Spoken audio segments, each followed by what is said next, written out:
Question देखते हैं। Next question में कह रहा है a closely wound solenoid of 2000 turns and cross sectional area 1.6 10 to the power minus 4 meter square carrying a current of 4 ampere is suspended through its center, allowing it to turn in a horizontal plane.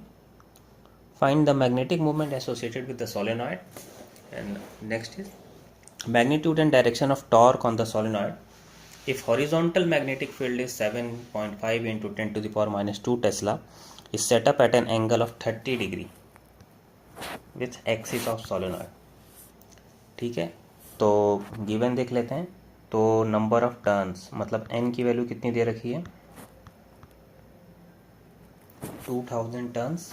Area of cross section a की value दे रखी है 1.6 10 to the power minus 4 metre square. Current कितनी flow हो रही है 4 ampere की। Magnetic field कितनी दे रखी है 7.5 into 10 to the power minus 2 tesla. Angle कितना दे रखा है दोनों के बीच में, तो 30 डिग्री का एंगल दे रखा है। अब इसका पहला पार्ट, यहाँ से ये वाला जो है ये इसका फर्स्ट पार्ट है और ये इसका सेकंड पार्ट है। ठीक है, तो पहला पार्ट, पहले पार्ट में निकालना है मैग्नेटिक मोमेंट।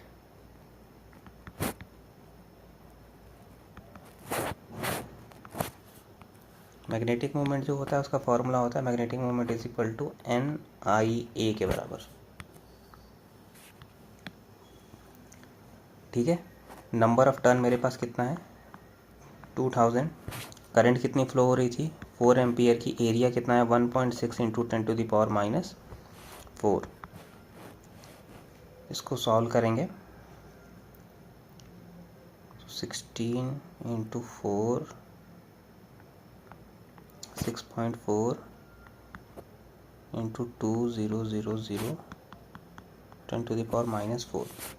इसके 3 जीरो से इसको काट करेंगे तो ये -3 हो जाएगा और 6.4 इंटू 2 1.28 एम्पियर मीटर स्क्वायर, ये हो जाएगा हमारा मैग्नेटिक मोमेंट। अब इसका सेकंड पार्ट है। सेकंड पार्ट क्या कह रहा है magnitude and direction of torque. तो इस बार मुझे टॉर्क निकालना है। तो टॉर्क को कैलकुलेट करने का क्या फॉर्मूला है, टॉर्क जो होता है टॉर्क होता है mb sine theta. m is the magnetic moment. अब मैग्नेटिक मोमेंट क्या है, तो ऊपर वाले केस में मैग्नेटिक मोमेंट आ चुका है 1.28। मैग्नेटिक फील्ड, तो मैग्नेटिक फील्ड की इंटेंसिटी थी 7.5 10 टू द पावर माइनस 2, ये मैग्नेटिक फील्ड है। साइन थीटा, तो साइन 30 रखना है मुझे। ठीक है, तो साइन 30 की वैल्यू कितनी होती है, साइन 30 की वैल्यू 1/2 होती है। ठीक है, तो मैं यहाँ पे 1/2 रख दूँगा। उसको सॉल्व करने के बाद ये आ जाएगा 48 into 10 to the power -3 newton newton metre आ जाएगा।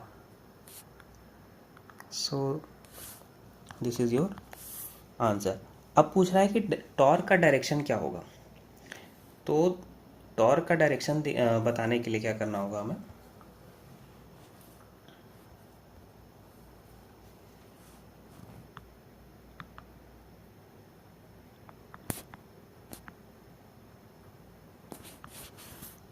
जो टॉर्क का डायरेक्शन होता है वो प्लेन परपेंडिकुलर होता है। देखो टॉर्क का फॉर्मूला क्या है, tau is equal to mb sine theta है। अगर मैं इसको वेक्टर के फॉर्म में लिखूं तो मैं लिख सकता हूँ टाउ जो होगा वो m क्रॉस b आएगा, क्योंकि ये साइन थीटा है। कभी भी क्रॉस वेक्टर जो होता है, क्रॉस वेक्टर के तीनों वेक्टर जो होते हैं वो म्यूचुअली परपेंडिकुलर होते हैं। तो यहाँ से अगर मैं इसको देखूँ तो सपोज करो कि अगर मेरा ये मैग्नेटिक फील्ड है, ये मेरा मैग्नेटिक मोमेंट है, ये दोनों किसी थीटा एंगल पे अलाइंड है, तो इससे जो परपेंडिकुलर एक्सिस जा रही होगी ऊपर की तरफ, ये मेरा टॉर्क का डायरेक्शन देगा। तो तीनों आपस में म्यूचुअली परपेंडिकुलर होते हैं।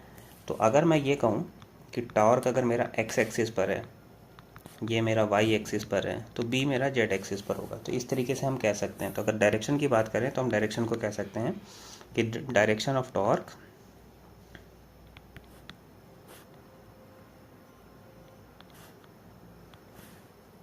is perpendicular to the plane of b vector and m vector. m vector और b वेक्टर का जो प्लेन होगा उसके भी म्यूचुअली परपेंडिकुलर आएगा। ठीक है। नेक्स्ट क्वेश्चन कह रहा है right the expression for magnetic force acting on a charge particle moving with velocity v in the presence of magnetic field. ये तो लॉरेंज फोर्स हो गया है ना, इसका एक्सप्रेशन लिखना है तो सिंपल सा है। एक्सप्रेशन ऑफ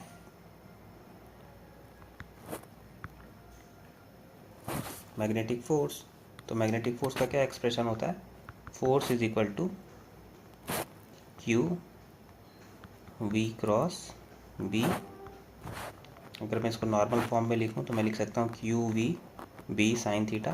क्रॉस प्रोडक्ट को स्केलर प्रोडक्ट में बदलते हैं तो हम इसको इस तरह मैग्नीट्यूड के टर्म में लिख सकते हैं।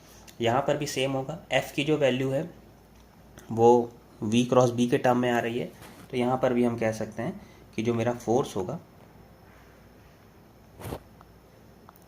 वो परपेंडिकुलर होगा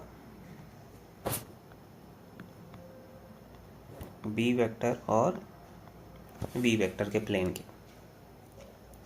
इसका पार्ट 2 क्या बोल रहा है, a neutron an electron and alpha particle moving with equal velocity.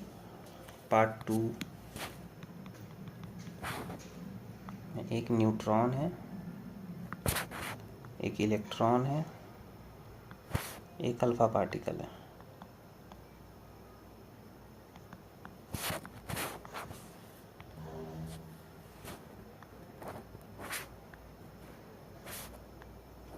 अब कह रहा है कि ये तीनों जो हैं इक्वल वेलोसिटी से मूव कर रहे हैं, तो v सबका बराबर है, सब यूनिफॉर्म में मैग्नेटिक फील्ड में एंटर किए हैं तो b भी बराबर हो गई। Going in a plane of a paper shown down, trace the path in the field and justify your answer. ये जो डायग्राम बना है अब हमें इसका पाथ बताना है उससे कि उसका पाथ कैसा होगा। तो हमने पढ़ रखा है कि जब भी परपेंडिकुलर मैग्नेटिक फील्ड होगी और चार्ज पार्टिकल उसमें परपेंडिकुलरली एंटर होगा तो सर्कुलर पाथ फॉलो करता है। अब वो सर्कल जो होगा वो क्लॉकवाइज बनेगा या एंटी क्लॉकवाइज बनेगा, वो चार्ज के नेचर पे डिपेंड करता है। अगर मेरे पास पॉजिटिव चार्ज होगा तो एंटी क्लॉकवाइज बनाता है डाउनवर्ड फील्ड में, और अगर मेरे पास नेगेटिव चार्ज होगा तो क्लॉकवाइज बनाता है, वो according to Fleming left hand rule होता है। तो जो पाथ है, पाथ को हम कैसे बताएंगे, तो फ्लेमिंग लेफ्ट हैंड रूल से बताएंगे।